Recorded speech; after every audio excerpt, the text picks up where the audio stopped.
Les gens disent, occupe-toi de toi, ce n'est pas ton problème. S'il fait du haram, c'est entre lui et Allah, c'est sa vie. Mais est-ce que l'islam nous enseigne vraiment ça? Dans le Coran, Allah nous dit, Kuntum khayra ummatin ukhrijat lin-nas ta'muruna bil ma'ruf wa tanhawna 'anil munkar wa tu'minuna billah. Vous êtes la meilleure des communautés qu'on a fait surgir pour les gens. Pourquoi? Vous ordonnez le convenable, interdisez le blâmable et croyez en Allah. Ce verset énumère 3 caractéristiques qui font de cette communauté la meilleure des communautés.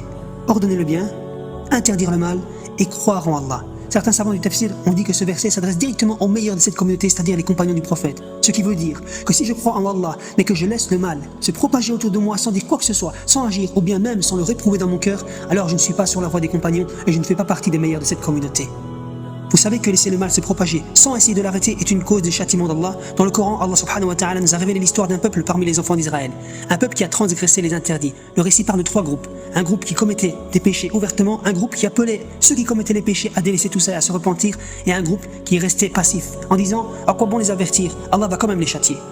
Allah nous dit, concernant ces groupes-là, lorsqu'un groupe parmi eux dit « Pourquoi vous exhortez un peuple qu'Allah va anéantir ou châtier d'un châtiment sévère ?» Les croyants ont répondu quoi?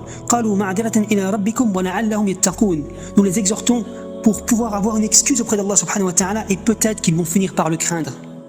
À votre avis, quel est le seul groupe qui a été sauvé? C'est celui qui ordonnait le bien et interdisait le mal. Tandis que les 2 autres groupes, les transgresseurs et ceux qui laissaient faire sans rien dire, sans agir, ont tous été châtiés.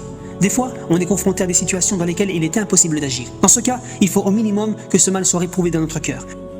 Car le prophète, sallallahu alayhi wa sallam, a dit « Celui parmi vous qui voit un mal, qui le change avec sa main. S'il ne peut pas, alors avec sa langue. Et s'il ne peut pas, alors avec son cœur. » Et il termine ce hadith en disant « وَذَلِكَ أَضْعَفُ الْإِيمَانِ » Et c'est cela le plus petit degré de la foi.